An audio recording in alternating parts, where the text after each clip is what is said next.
우리 함께 하나님 말씀을 읽겠습니다. 우리 신약성경 야고보서 4장입니다. 우리 신약성경 야고보서 4장 우리 1절부터 10절 말씀입니다. 우리 야고보 4장 우리 1절로 10절 우리 함께 말씀 읽겠습니다. 너희 중에 싸움이 어디로부터 다툼이 어디로부터 나느냐? 너희 지체 중에서 싸우는 정욕으로부터 나는 것이 아니냐? 너희는 욕심을 내어도 얻지 못하여 살인하며 시기하여도 능히 취하지 못함으로 다투고 싸우는도다. 너희가 얻지 못함은 구하지 아니하기 때문이요 구하여도 받지 못함은 정욕으로 쓰려고 잘못 구하기 때문이라. 가늠한 여인들아, 세상과 벗된 것이 하나님과 원수됨을 알지 못하느냐? 그런즉 누구든지 세상과 벗이 되고자 하는 자는 스스로 하나님과 원수가 되는 것이니라.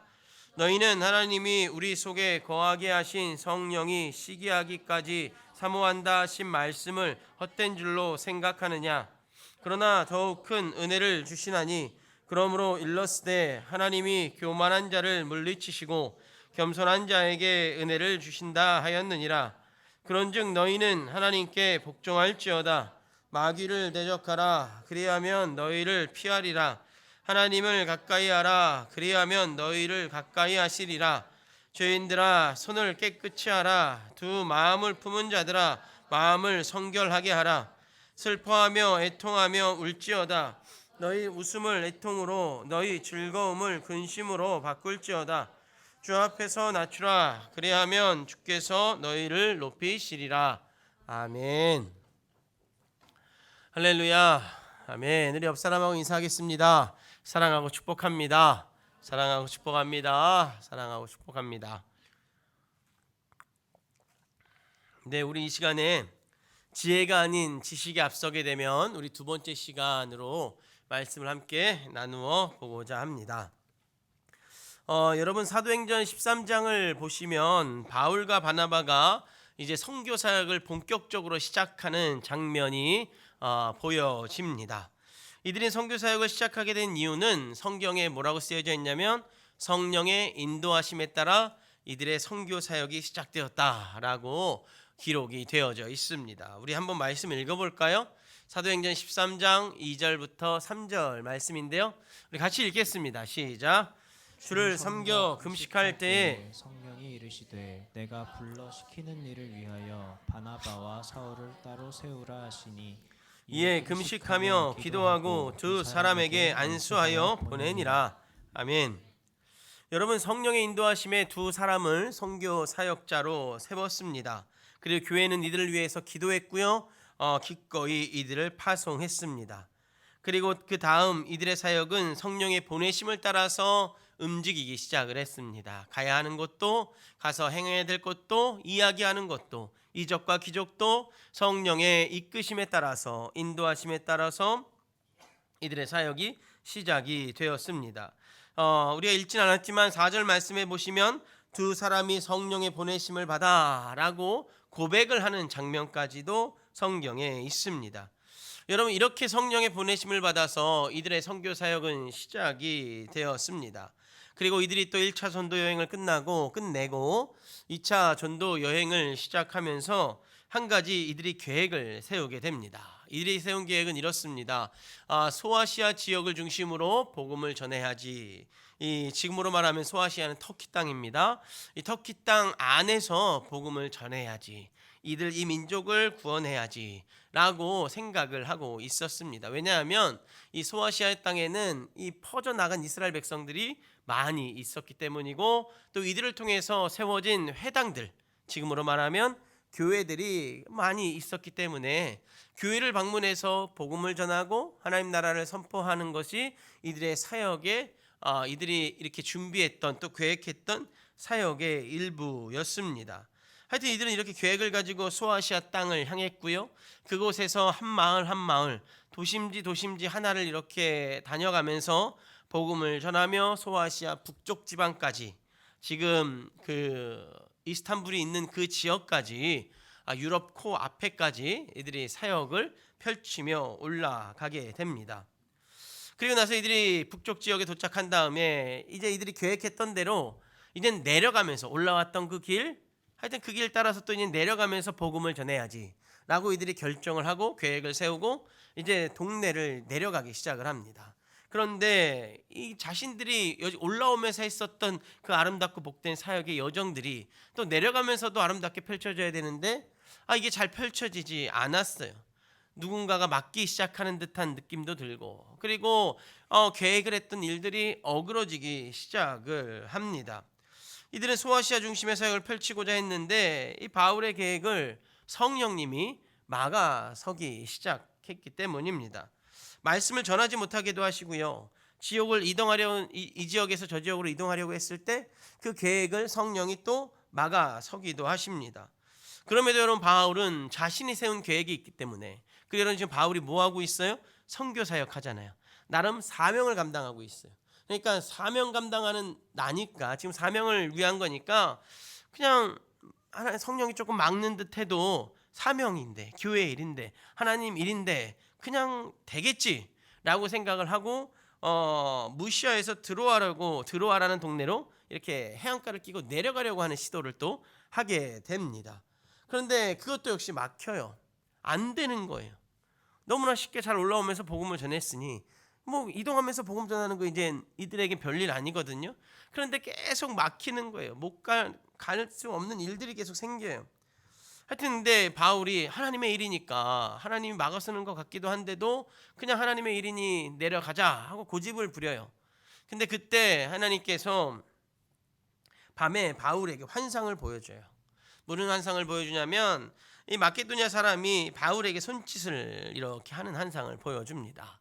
그리고 뭐라고 이야기하냐면 마케도니아 사람들을 와서 도와라 라는 이야기를 이 환상 속에서 듣게 되어집니다. 여러분, 이런 환상을 보게 된 바울, 여러분 어떤 선택을 해야 될까요? 선택은 이제 어떠해야 될까요? 여러분, 바울은 지금 자신이 철저하게 세운 계획이 있어요.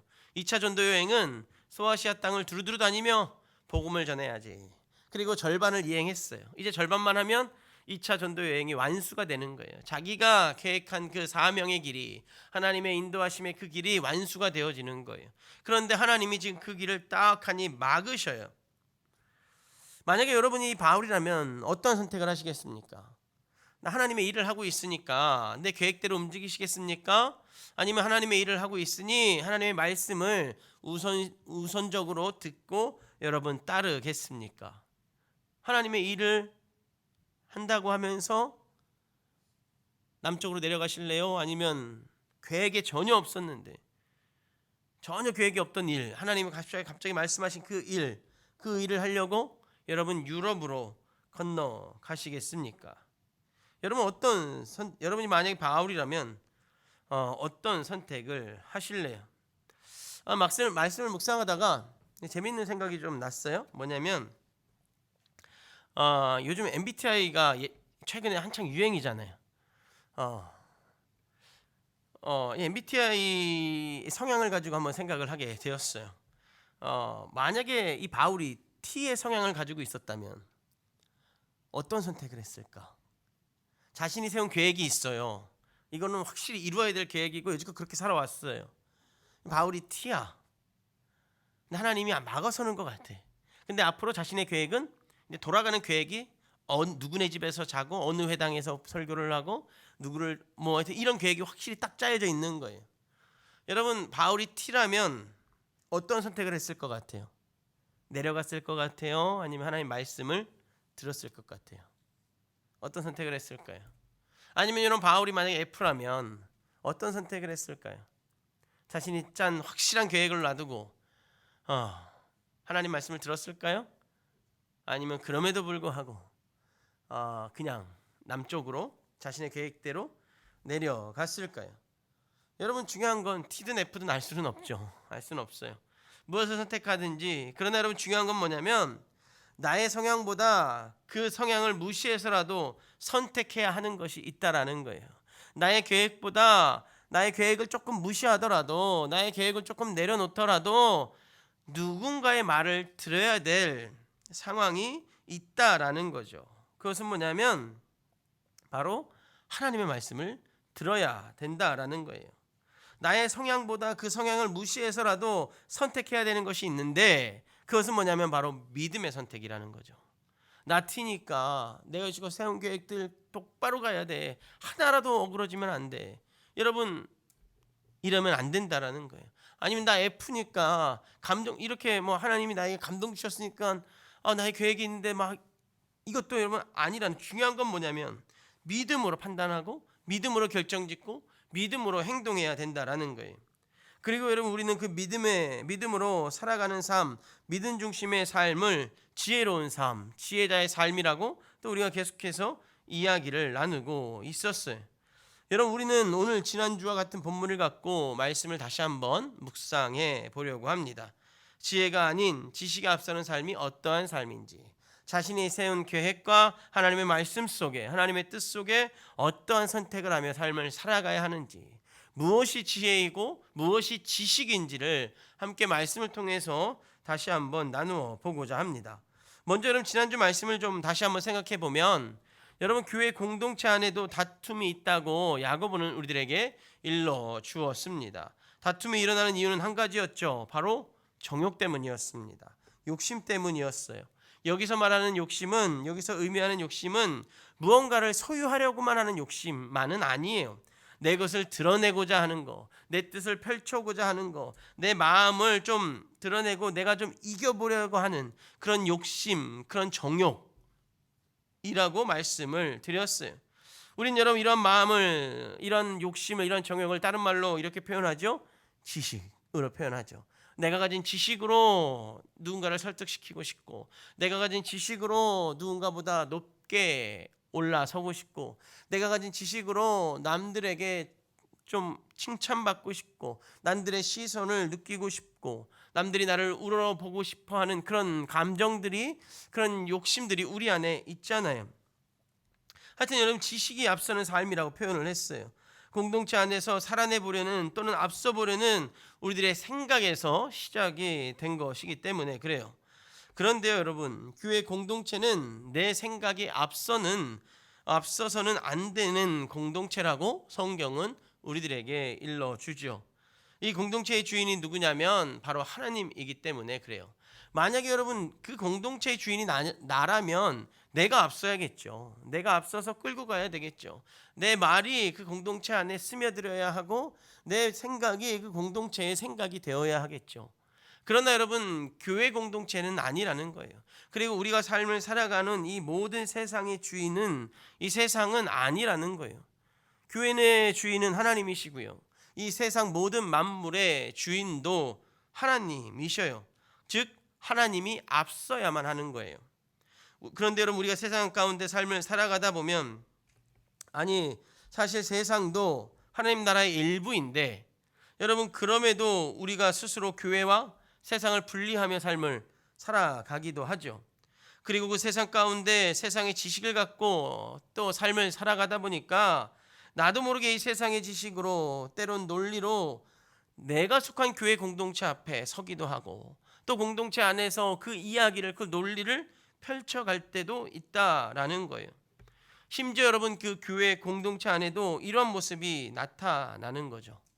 여러분들 어떠십니까? 여러분들의 삶의 여정 전체가 다 하나님의 뜻 안에 있음을 믿고 고백하며 지식보단 지혜를 드러내며 삶을 살아가십니까? 아니면 교회에서는 하나님의 지혜를, 그리고 직장에서나 교회 문 밖에서 나머지 6일은 세상의 지식을 중심으로 삶을 살아내고 계십니까?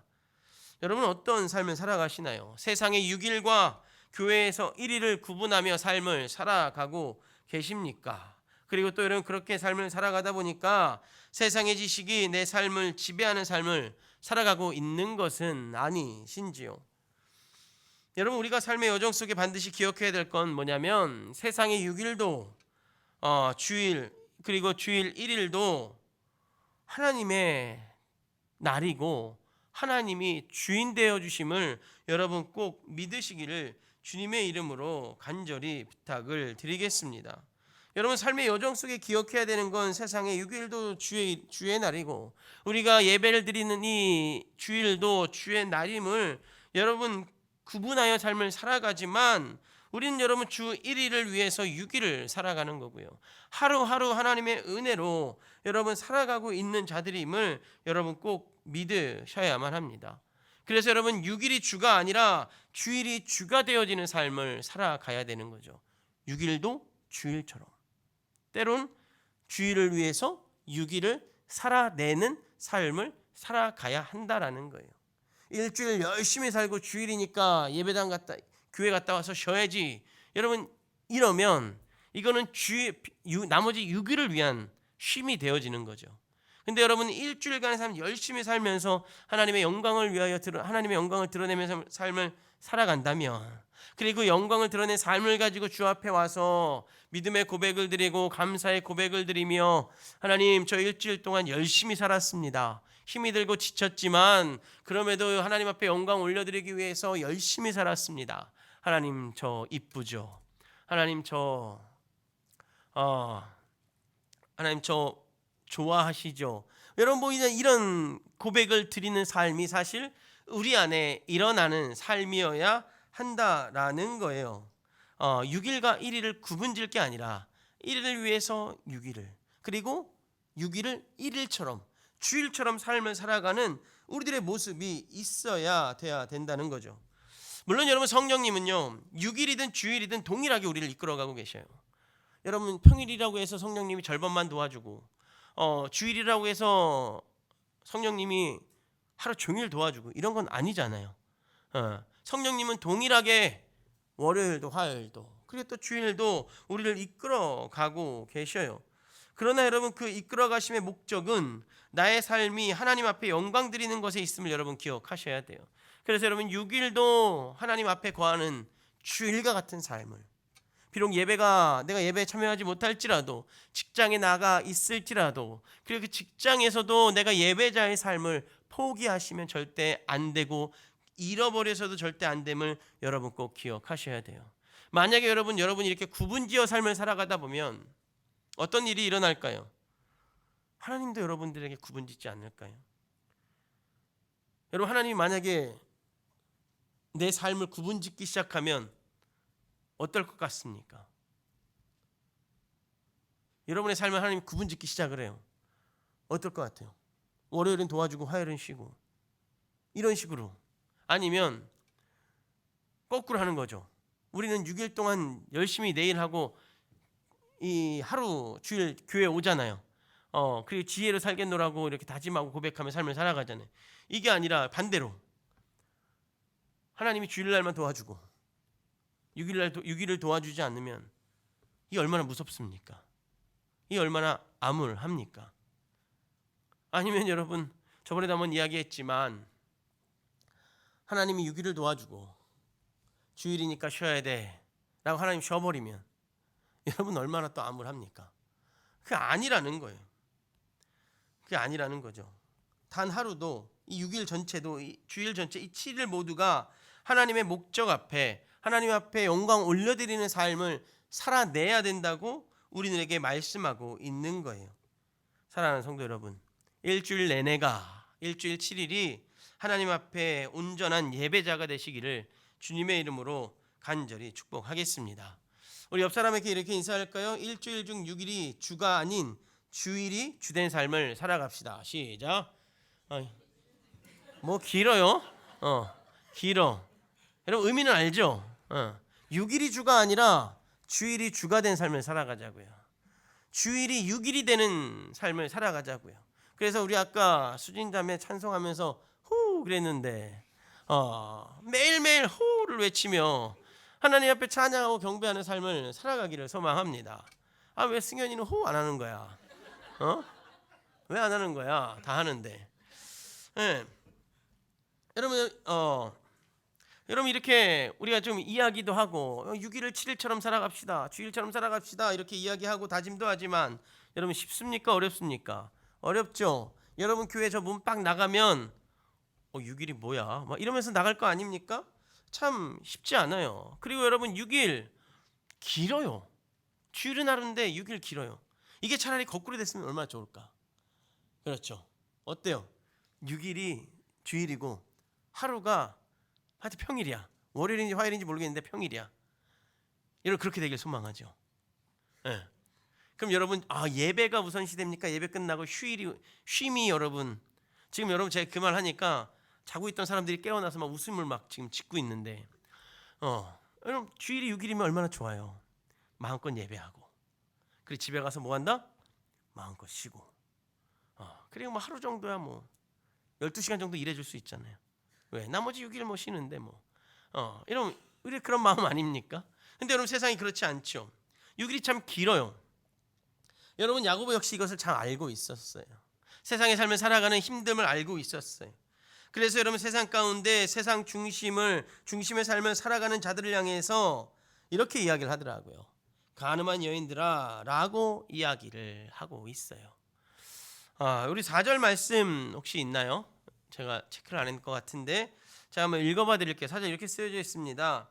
가늠한 여인들아 세상과 벗된 것이 하나님과 원수됨을 알지 못하느냐. 그런즉 누구든지 세상과 벗이 되고자 하는 자는 스스로 하나님과 원수되는 것이니라 라고 쓰여져 있어요. 사랑하는 성도 여러분, 여러분 반복해서 말씀드리는 부분인데요. 진리는 정확합니다. 진리는 흔들리면 안 됩니다. 그리고 진리는 무언가로 섞여서도 안 됩니다. 진리는 무엇보다 정확합니다. 애매하지 않습니다. 진리가 여러분 정확하기에 우리가 받은 구원 역시 정확합니다. 그리고 하나님의 말씀도 정확하고요. 그 말씀을 믿게 하신 하나님이 우리를 자녀 삼아 주시고 의롭다 칭해 주신 것, 그것 역시 여러분 정확함을 여러분 꼭 믿으시기를 바랍니다. 여러분 하나님이 여러분 한 영혼을 의롭다 칭해 주셨어요. 믿음을 주시고 의로운 자야 라고 말씀하셨어요. 그로 인해서 여러분 안에는 하나님의 의가 지금 들어와 있어요. 성령을 통해서 여러분 안에 의가 들어와져 있다라고요. 여러분 그 의를 정확히 그 의를 드러내는 삶을 살아가시기를 주님의 이름으로 간절히 부탁을 드리겠습니다. 왜냐하면 내 안에 의는 정확한데 여러분 자꾸 내 자유의지 때문에 이거를 자꾸 혼탁하게 만들고 있는 거예요. 하나님은 나를 통해서 의를 드러내고 싶어서 또 내가 의로 삶을 살아갈 수 있게끔 나를 의롭다고 인도하셨는데 자꾸 내 안에 있는 그 연약함이 이 발동해서 의로움을 자꾸 이렇게 더러움으로 아니면 혼탁함으로 이렇게 흔들어가고 있다라는 거죠. 그러니 여러분 내 삶에 변화된 삶이 나타나야 될 자리에 나타나지 않는 삶을 살아가게 되고 하나님의 지혜를 앞세워야 하는 삶의 자리에 하나님의 지혜보단 세상의 지식을 앞세우는 삶을 살아가게 되고 믿음으로 결단해야 될 그 자리에 믿음의 결단보단 내 시간과 내 수고와 내 노력과 그에 해당되는 계산을 더해서 선택하며 때론 삶을 살아가는 우리의 모습이 있다라는 거예요. 나에게 주신 말씀은 너무나도 정확한데 말이죠. 내가 그 말씀의 정확성을 흐리고 있다라는 거죠. 말씀 앞에서는 여러분 노하우나 유두리 같은 건 절대 일어나면 안 되는데 우리가 자꾸 말씀 앞에서 노하우나 이 유두리를 생각하며 삶을 살아가고 있다라는 거죠. 그래서 여러분 하나님이 야고보를 통해서 정확히 말씀하시죠. 세상이 벗이 되고자 하는 자는 스스로 하나님과 원수가 되는 것이라고. 여러분 세상이 벗된다는 것은 세상 중심의 삶을 살아가는 것을 의미하기 때문에 그래요. 그리고 하나님은 이것을 하시기에 나하고 원수가 되고 싶으면 세상과 벗이 되라고 우리들에게 말씀하고 계시는 거예요. 그런데 여러분 반대로 하나님의 벗이 되고자 한다면 하나님 중심의 삶을 살아가라고 야고보가 우리들에게 일러주고 있는 거예요. 여러분 야고보서 2장 이야기를 기억하실는지 모르겠는데요. 야고보서 2장에 보시면 아브라함에 관한 말씀이 나와요. 이런 그 말씀에 이런 말씀이 있어요. 야고보서 2장 우리 23절 말씀인데요. 우리 같이 한번 읽어보십시다. 시작. 이에 성경에 이른바 아브라함이 하나님을 믿으니 이것을 의로 여기셨다는 말씀이 이루어졌고 그는 하나님의 벗이라 칭함을 받았나니. 예, 하나님을 믿는 삶 그리고 그로 인해 의로워진 삶은 하나님의 친구가 되어진 삶이라고 야고보는 우리들에게 이야기하고 있는 거예요.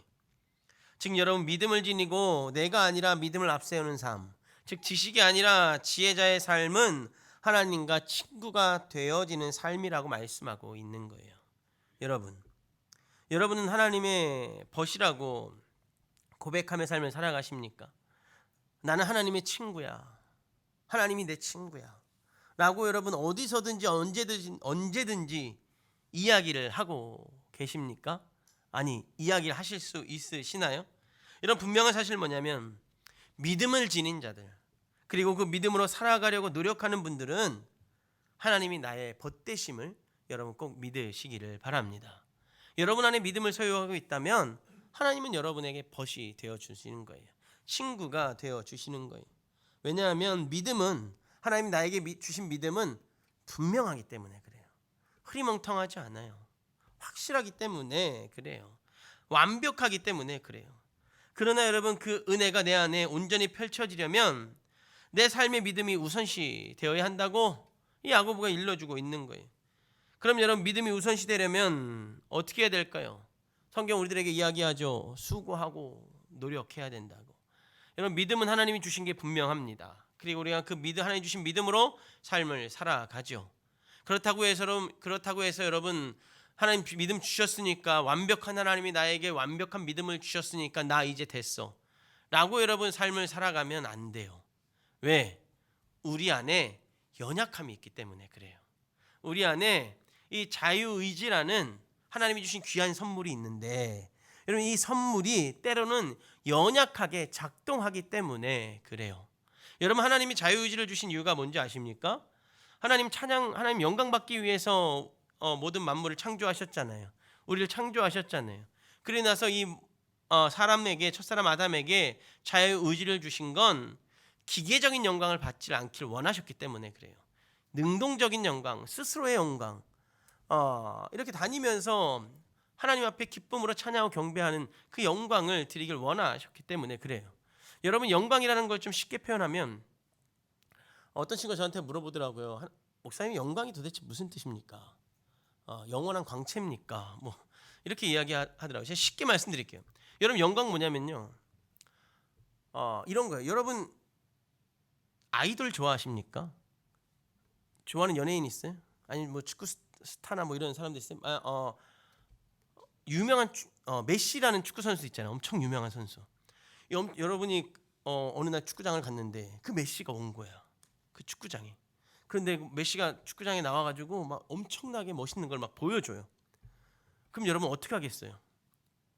경기장에서 딱 앉아가지고 먹던 땅콩 먹겠습니까? 아니면 메시가 나왔다는 소리에 자리에 벌떡 일어나서 그거 보려고 막 고개도 들고 막 손가락도 하고 환호성도 지르고 와 메시다 이런 거 하겠습니까?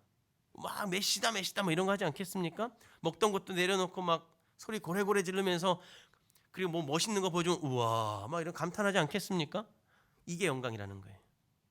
내가 하나님 앞에 살아갈 때 하나님이 보여주신 삶의 여정마다, 하나님 부어주신 은혜마다 내가 체험하고 바라보면서 우와, 때로는 박수도 치고 때로는 환호성도 지르고 때로는 앉아있다 뻘떡 일어나고 이러면서 하나님 찬양하고 하나님께 환호성 지르는 거, 여러분 이게 영광인 거예요. 하나님 우리를 이걸 받길 원하셔서 우리를 만드셨다라는 거예요. 그리고 우리의 목적이 뭐였냐면, 뭐가 되냐면, 그래서 이러한 하나님께 영광 드리는 삶이 우리의 삶의 목적이 되어지는 거죠. 근데 하나님은 이런 영광 받는 삶을 살아가는 데 있어서 기계적인 영광을 원치 않으셨다고요. 만약에 기계적인 영광을 원하셨다면 자유의지를 뺐겠죠. 그리고 에덴 동산이 기계적인 하나님 나라가 됐겠죠. 그리고 우리도 역시 아무 감정 없이 기계적으로 삶을 살아가겠죠. 그런데 하나님 그게 아니라는 거예요. 하나님은 우리 스스로의 영광을 받기를 원하셨어요. 우리의 선택으로, 나의 진솔된 감정의 고백으로 하나님 앞에 소리도 지르고 환호성도 하며 때론 박수도 치며 뛰기도 하며 이런 영광을 받기를 원하셨어요. 그렇기 때문에 우리에게 자유의지를 주신 거예요. 그런데 이 자유의지가 첫사람 아담에게 가자마자 유혹이 되어지고 불순종의 죄가 일어나게 되어진 거죠. 그리고 그로 인해서 스스로 하나님 앞에 영광을 올려드릴 수가 없게 되어진 삶을 살아가는 거예요. 그런데 여러분, 예수님께서 그런 모습을 보고, 하나님께서 그런 모습을 보고 우리에게 예수님을 보내주셨고, 우리가 예수님을 통해서 다시 한번 우리 하나님은 우리들을 한 명 한 명 부르기 시작한 거죠. 야, 나에게 영광 올려드리는 삶을 살아갈래? 지식이 아닌 지혜로의 삶을 살아갈래? 순종된 삶을 살아갈래? 하나님 우리에게 이렇게 불러주고 계시는 거예요. 그리고 우리가 먼저 부르심을 받아서 이 예배 자리에 와서 앉아서 주님을 예배하고 찬양하고 있는 거죠. 근데 여러분, 이러한 삶을 살아감에 있어서 우리 안에는 아직도 뭐가 있어요? 자유의지가 살아있죠. 그러다 보니까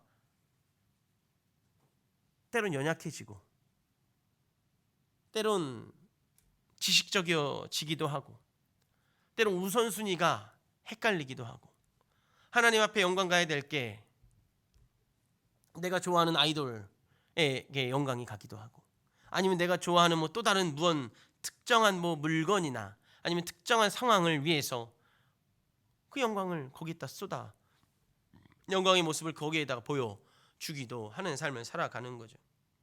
그래서 저는 말씀드리고 있는 거예요. 우리가 하나님 앞에 영광 올려드리기 위해선 우리 안에 이런 연약함이 있기 때문에 훈련되어져야 한다고, 노력해야 된다고, 수고해야 된다고, 때로는 헌신해야 된다고 성경 우리들에게 일러주고 있는 거예요. 여러분, 구체적으로 어떤 노력이 필요할까요? 야고보 3가지를 제안합니다. 첫 번째는 뭐냐면 7절 말씀입니다. 우리 7절 말씀 같이 읽어보겠습니다. 같이 읽겠습니다. 시작. 그런즉 너희는 하나님께 복종할지어다. 마귀를 대적하라. 그리하면 너희를 피하리라. 하나님, 야고보 뭐라고 이야기합니까? 복종하라 말씀합니다. 여러분, 복종하라는 게 무슨 뜻일까요? 어감이 좀 세죠. 복종하라. 그래서 요즘 현대인들은 이런 어감 별로 안 좋아하죠. 너무 이렇게 좀 세서 너무 강압적이어서 안 좋아하는데, 여러분, 하나님 분명히 말씀하셔요. 뭐라고 말씀하시냐면 복종하라고 말씀하셔요. 이 복종하라는 의미는 뭐냐면 하나님께서 자신의 모든 것을 자발적인 자유의지의 행동에 의해서 내어 맡기는 겸손한 태도를 의미합니다. 쉽게 말씀드리면 내 힘으로 스스로 복종하라는 거예요. 하나님의 강압으로 복종하는 것이 아니라 너에게 자유의지가 있으니 그 자유의지를 통해서 너의 스스로 복종하라고, 노력하라고 이야기하는 거예요. 두 번째로 여러분 8절에 보시면 이렇게 쓰여져 있어요. 우리 8절 말씀도 읽어볼까요? 시작. 하나님을 가까이 하라. 그리하면 너희를 가까이 하시리라. 죄인들아, 손을 깨끗이 하라. 두 마음을 품은 자들아, 마음을 성결하게 하라. 여러분, 두 번째 노력은 뭐냐면 하나님 가까이 하는 거예요. 하나님을 가까이 하라는 거죠. 하나님을 가까이 하는 노력이 우리 안에 있어야 된다고 야고보는 일러주고 있는 거예요. 사랑하는 성도 여러분, 하나님을 가까이 하십시오. 6일과 7일을 구별하지 말고 6일을 주일처럼 하나님을 날마다 가까이 하는 우리 모두가 되어지기를 소망합니다. 여러분, 이게 노력이고 이게 수고라는 거예요. 이게 되어져야 우리가 온전한 지식의 삶을 살아갈 수 지혜의 삶을 살아갈 수 있다라는 거예요. 여러분, 마지막으로 성경이 이렇게 이야기합니다. 10절에 보시면 주 앞에서 낮추라. 그리하면 주께서 너희를 높이시리라 라고 말씀합니다. 여러분, 여기서 낮추라는 건 겸손의 의미입니다.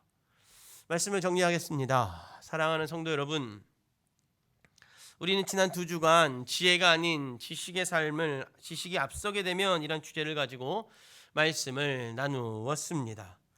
여러분, 이 말씀 속에서 하나님께서 우리에게 주시는 것은 하나님이 주신 지혜로 삶을 살아가라는 거예요. 세상에서 삶을 잘 살아가려는 지식을 가지고 몸부림치며 삶을 살 것이 아니라 우리의 삶의 여정에 가장 앞서야 되고 우선시돼야 되는 건 하나님이 주신 지혜라고 우리들에게 말씀하고 계십니다. 여러분, 그 지혜는요, 하나님의 뜻 앞에, 말씀 앞에 순종하는 거예요. 나를 드러내는 것이 아니라 나를 통해 주의 뜻을 드러내는 삶을 살아가라고 우리들에게 말씀하고 우리를 가르쳐 주고 계십니다. 그러나 여러분, 주를 드러내는 삶이 우리가 묵상했던 것처럼 그리 쉽지는 않습니다. 왜냐하면 나도 모르게 내 안에서 자꾸 지식적으로 삶을 살아가려고 하기 때문에 그렇습니다. 내 몸에 들여진 습관적인 지식대로 삶을 살아가려고 하기 때문에 그렇습니다. 6일의 삶을 살아가려고 하기 때문에 그렇습니다. 그런데 여러분, 성경은 우리가 읽은 것처럼 그게 아니라고 말씀을 하고 있습니다. 사랑하는 성도 여러분, 여러분은 무엇을 선택하시겠습니까? 지식의 삶을 선택하시겠습니까? 아니면 하나님의 말씀인 지혜의 삶을 선택하시겠습니까? 여러분 6일이 중심이 되는 삶을 살아가시겠습니까? 아니면 주일이 중심이 되는 삶을 살아가시겠습니까? 중요한 건 하나님은 지식이 아니라 하나님의 지혜의 중심이 되는 삶을 살아가라고 말씀하고 계신다는 거예요. 이제 여러분 선택은 여러분들의 몫입니다. 하나님의 말씀 앞에 선택이, 시선이, 행동이 옮겨지는 우리 모두가 되기를 주님의 이름으로 간절히 부탁을 드리겠습니다.